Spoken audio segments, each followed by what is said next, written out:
Hello ವಿದ್ಯಾರ್ಥಿಗಳೇ, Hema Patil maths ಅಕಾಡೆಮಿಗೆ ನಿಮಗೆ ಸ್ವಾಗತವನ್ನು ಹೇಳುತ್ತೇನೆ. ಇವತ್ತು 9ನೇ ತರಗತಿ ಗಣಿತ ಅಧ್ಯಾಯ 1 ಸಂಖ್ಯಾ ಪದ್ಧತಿಯಲ್ಲಿ ವಾಸ್ತವ ಸಂಖ್ಯೆಗಳಿಗೆ ಘಾತಾಂಕಗಳ ನಿಯಮಗಳ ಬಗ್ಗೆ ಇವತ್ತು ಈ ಒಂದು ವಿಡಿಯೋದಲ್ಲಿ ಚರ್ಚೆಯನ್ನು ಮಾಡೋಣ. a is greater than 0. ಇಲ್ಲಿ a ಒಂದು ವಾಸ್ತವ ಸಂಖ್ಯೆಯಾಗಿರಲಿ. ಅಂದರೆ a1 ಏನು, ಯಾವುದೇ ಒಂದು ಪ್ಲಸ್ ಇರುವಂಥ ಸಂಖ್ಯೆ ಆಗಿರ್ಬೋದು, ಮೈನಸ್ ಇರುವಂಥ ಸಂಖ್ಯೆ ಆಗಿರ್ಬೋದು, ಆ ಥರ ಸಂಖ್ಯೆಯನ್ನು ತೆಗೆದುಕೊಳ್ಬೇಕು. ಹಾಗೂ p ಮತ್ತು qಗಳು ಭಾಗಲಬ್ಧ ಸಂಖ್ಯೆಗಳಾಗಿರಲಿ ಅಂಥೇಳಿ ಇಲ್ಲೇ ತೆಗೆದುಕೊಂಡಾಗ ಘಾತಾಂಕಗಳ ನಿಯಮಗಳನ್ನು ನಾವಿಲ್ಲಿ ಅಧ್ಯಾಯ ಮಾಡೋಣ. ಎಯರ ಘಾತ p, ಪಾಯಿಂಟ್ ಅಂದರೆ ಇಲ್ಲಿ ಗುಣಾಕಾರ, ಎಯರ ಘಾತ q. ಇಲ್ಲಿ a ಇದು ಆಧಾರ ಸಂಖ್ಯೆ, p ಮತ್ತು q ಇದು ಘಾತ ಸೂಚಿ ಅಥವಾ ಘಾತಾಂಕ ಅಂಥೇಳಿ ನಾವು ಇಲ್ಲಿ ಕರೆಯುತ್ತೇವೆ. ಎಯರ ಘಾತ p ಗುಂಡ್ಲೆ ಎಯರ ಘಾತ q ಇಸ್ ಈಕ್ವಲ್ ಟು ಎಯರ ಘಾತ p ಪ್ಲಸ್ q ಆಗುತ್ತದೆ. ಯಾವಾಗ ಎರಡು ಆಧಾರ ಸಂಖ್ಯೆಗಳು ಒಂದೇ ಆಗಿದ್ದು, ಘಾತ ಸೂಚಿಗಳು ಭಾಗಲಬ್ಧ ಸಂಖ್ಯೆ ಆಗಿದ್ದು, ಎ ಇದು ಆಧಾರ ಸಂಖ್ಯೆ ವಾಸ್ತವ ಸಂಖ್ಯೆ ಆಗಿದ್ದಾಗ, ಗುಣಾಕಾರದ ಚಿಹ್ನೆ ಇದ್ದಾಗ ಆವಾಗ ನಾವು ಘಾತಾಂಕಗಳನ್ನು ಕೂಡಿಸಬೇಕು. ಇದು ಘಾತಾಂಕದ ಮೊದಲನೇ ನಿಯಮ. ಎರಡನೇ ಒಂದು ನಿಯಮ ನೋಡೋಣ. ಎಯರ ಘಾತ p ಹೋಲ್ ಬ್ರ್ಯಾಕೆಟ್ ರಷ್ಟು q. ಇಲ್ಲಿ a ಆಧಾರ ಸಂಖ್ಯೆ, p ಮತ್ತು q ಘಾತ ಸೂಚಿಗಳು. ಇಲ್ಲಿ a ವಾಸ್ತವ ಸಂಖ್ಯೆ ಆಗಿದ್ದು, p ಮತ್ತು qಗಳು ಭಾಗಲಬ್ಧ ಸಂಖ್ಯೆಗಳಾಗಿರಬೇಕು. ಇಲ್ಲಿ ಎಯರ ಘಾತ p ಬ್ರ್ಯಾಕೆಟ್ ರಷ್ಟು q ಇದ್ದಾಗ, ಒಳಗೆ ಮತ್ತು ಹೊರಗೆ ಘಾತಗಳಿದ್ದಾಗ, ಬ್ರ್ಯಾಕೆಟ್ ಇದ್ದಾಗ ಅಲ್ಲಿ ಗುಣಾಕಾರವನ್ನು ಮಾಡಬೇಕು. a ಒಂದೇ ಆಧಾರ ಒಂದೇ ಇರ್ತದ, ನೀವು ಘಾತ ಸೂಚಿಗಳನ್ನು ಎಷ್ಟು ತಗೋಬೋದು, p ಗುಂಡ್ಲೆ q ಅಂತ ಮಾಡಬೇಕು. ಅಥವಾ ಎಯರ ಘಾತ p q, ಇಲ್ಲೇ ನಡು ಏನಿರ್ತದ ಗುಣಾಕಾರ ಚಿಹ್ನೆ, p ಮತ್ತು qವರ ಮಧ್ಯದಲ್ಲಿ ಗುಣಾಕಾರ ಚಿಹ್ನೆ ಇರ್ತದ. ಮೂರನೇ ಒಂದು ನಿಯಮಕ್ಕೆ ಹೋಗೋಣ. ಎಯರ ಘಾತ p ಅಪಾನ್ ಎಯರ ಘಾತ q. ಇಲ್ಲೇ ಭಾಗಾಕಾರ ರೂಪದಲ್ಲಿ ಇದೆ. a ಆಧಾರ ಸಂಖ್ಯೆ, p ಮತ್ತು q ಘಾತ ಸೂಚಿಗಳು. ಭಾಗಾಕಾರ ರೂಪದಲ್ಲಿ ಇದ್ದಾಗ ಅದನ್ನು ಘಾತಗಳನ್ನು ನಾವೇನು ಮಾಡಬೇಕು, ಕಳಿಬೇಕು. p ಮೈನಸ್ q, ಎಯರ ಘಾತ p ಮೈನಸ್ q ಅಂತ ಬರೆದುಕೊಳ್ಬೇಕು. ನೆಕ್ಸ್ಟ್ ನಾಲ್ಕನೇ ಒಂದು ನಿಯಮ ನೋಡೋಣ. ನಾಲ್ಕನೇ ನಿಯಮ, ಎಯರ ಘಾತ p ಗುಂಡ್ಲೆ ಬಿಯರ ಘಾತ p.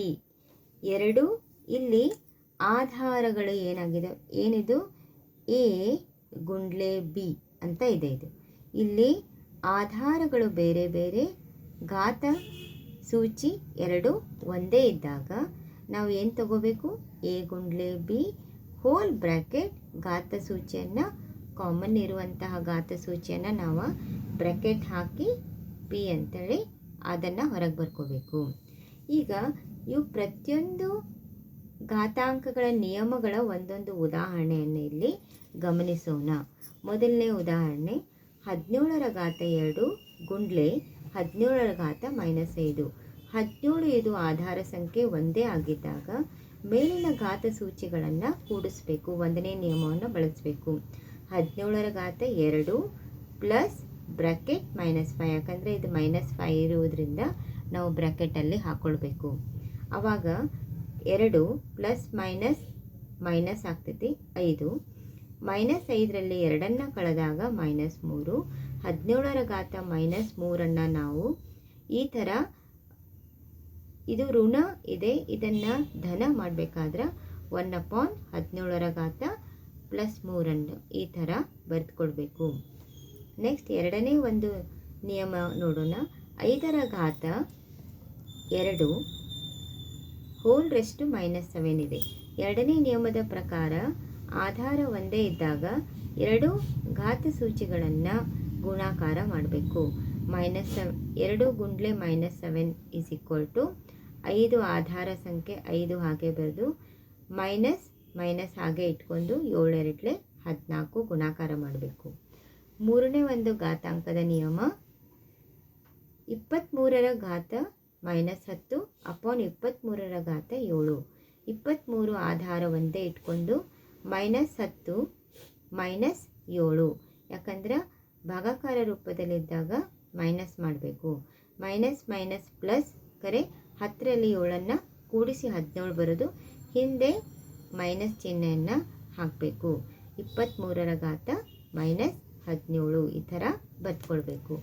ನೆಕ್ಸ್ಟ್ 4ನೇದು 7ರ ಘಾತ -3 ಗುಂಡ್ಲೆ 9ರ ಘಾತ -3. ಇಲ್ಲಿ ಆಧಾರಗಳು ಬೇರೆ ಬೇರೆ ಕರೆ ಘಾತ ಸೂಚಿ ಒಂದೇ ಹಾಕಿದ್ದಾಗ ಎರಡು ಆಧಾರಗಳು ಬೇರೆ ಬೇರೆ ಇದ್ದದನ್ನು ಗುಣಾಕಾರದಲ್ಲಿ ಬರ್ಕೊಂಡು 9 7 63 ಆಯಿತು. ಬ್ರ್ಯಾಕೆಟ್ ಹಾಕಿ -3 ಬರೀಬೇಕು.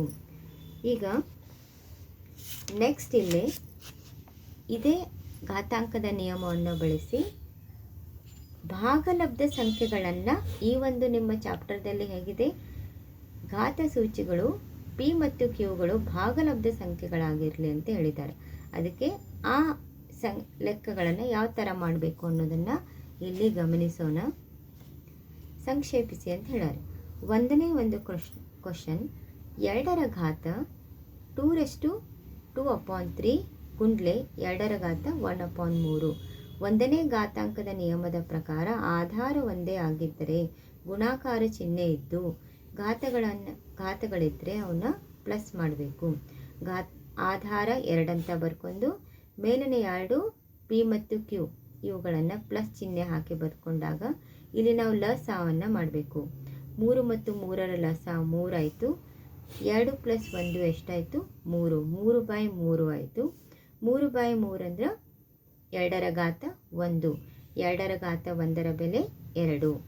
ನೆಕ್ಸ್ಟ್ ಎರಡನೇ ಒಂದು ನಿಯಮ ಲೆಕ್ಕ 3ರ ಘಾತ 1/5 ಬ್ರ್ಯಾಕೆಟ್ ರಷ್ಟು 4. ಇವೆರಡು ಘಾತ ಸೂಚಿಗಳನ್ನು ಗುಣಾಕಾರ ಮಾಡಿದಾಗ 3ರ ಘಾತ 4/5 ಆಯಿತು. ನೆಕ್ಸ್ಟ್ 7ರ ಘಾತ 1/5 7ರ ಘಾತ 1/3 ಭಾಗಾಕಾರ ರೂಪದಲ್ಲಿ ಇದ್ದಾಗ ಇದು ಮೈನಸ್ ಮಾಡಬೇಕು. ಎರಡು ಘಾತ ಸೂಚಿಗಳನ್ನು ಮೈನಸ್ ಅಂತ ಬರ್ಕೋಬೇಕು. 7ರ ಘಾತ 1/5 - 1/3. 5 ಮತ್ತು 3ರ ಲಸ 15 ಆಗ್ತೈತಿ. 5 3 15, 3 5 15, 3 1 3 -5 1 5 ಅಪಾನ್ 15. -5ರಲ್ಲಿ 3ನ್ನು ಕಳೆದ್ರೆ 7 ಆಧಾರ ಹಾಗೆ ಇಟ್ಕೊಂತ ಬರಬೇಕು. 7ರ ಘಾತ -2/15 ಆಯಿತು. ನೆಕ್ಸ್ಟ್ 4ನೇ ಒಂದು ಲೆಕ್ಕ 13ರ ಘಾತ 1/5 ಗುಂಡ್ಲೆ 17ರ ಘಾತ 1/5. ಇಲ್ಲಿ ಆಧಾರಗಳು ಬೇರೆ ಬೇರೆ ಇದ್ದಾಗ ಅವನ್ನೆರಡು ಗುಣಾಕಾರ ಹಾಕಿ ಬ್ರ್ಯಾಕೆಟಲ್ಲಿ ಬರೆದು ಘಾತ ಸೂಚಿ ಒಂದೇ ಆಗಿರುವುದರಿಂದ ಅದನ್ನ ಬ್ರ್ಯಾಕೆಟಲ್ಲಿ ಹೊರಗೆ ಹಾಕಬೇಕು. 1/5 13 ಗುಂಡ್ಲೆ 17 ಮಾಡಿದಾಗ 221 ಗುಣಾಕಾರ ಆಯಿತು. ಅಪಾನ್ 1/5 ಆಧಾರ ಘಾತ ಸೂಚಿಯನ್ನು ಬ್ರ್ಯಾಕೆಟ್ ಹೊರಗೆ ಬರ್ಕೋಬೇಕು ಮೇಲೆ. ಈಗ ಇಲ್ಲಿ ಕೆಲವು ಪುಸ್ತಕದಲ್ಲಿ ಕೊಟ್ಟಿದ್ದಾರೆ, ಇದನ್ನು ನೆನಪಿಡುವಂತಹ ಸಂಗತಿ. ಇದು ಅಭ್ಯಾಸಕ್ಕೆ ಅನುಕೂಲ ಆಗ್ತದೆ. ನೋಡೋಣ.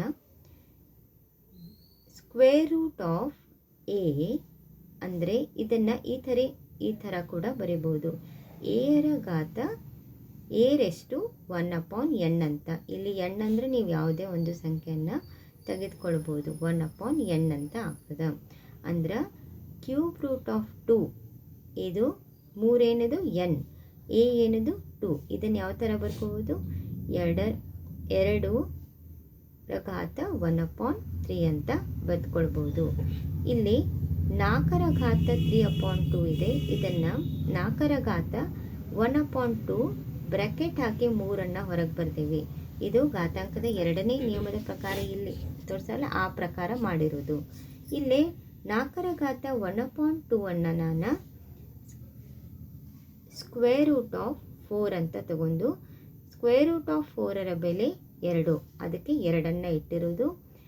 ಹೋಲ್ ರೆಸ್ಟು 3 ಇಟ್ಟರೆ 2 3 ಸರ್ತಿ 2 ಗುಂಡ್ಲೆ 2 ಗುಂಡ್ಲೆ 2 ಈಸ್ ಈಕ್ವಲ್ 2ರ ಘಾತ 3 ಅಂದರೆ 2 3 ಸರ್ತಿ ಗುಣಾಕಾರ ಮಾಡಿದರೆ 2 2 4 4 2 8.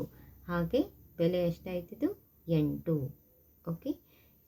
ನನ್ನ ಒಂದು ಚಾನಲನ್ನು ಸಬ್ಸ್ಕ್ರೈಬ್ ಮಾಡಿ. ಇನ್ನೂ ಯಾರೂ ಸಬ್ಸ್ಕ್ರೈಬ್ ಮಾಡಿಲ್ಲ, ಗಣಿತದ ವಿಡಿಯೋವನ್ನು ನೋಡಲು ನನ್ನ ಚಾನಲನ್ನು ಸಬ್ಸ್ಕ್ರೈಬ್ ಮಾಡಿ, ಶೇರ್ ಮಾಡಿ ಅಂತ ಹೇಳ್ತಾ ಈ ಒಂದು ವಿಡಿಯೋವನ್ನು ಮುಕ್ತಾಯಗೊಳಿಸುತ್ತೇನೆ.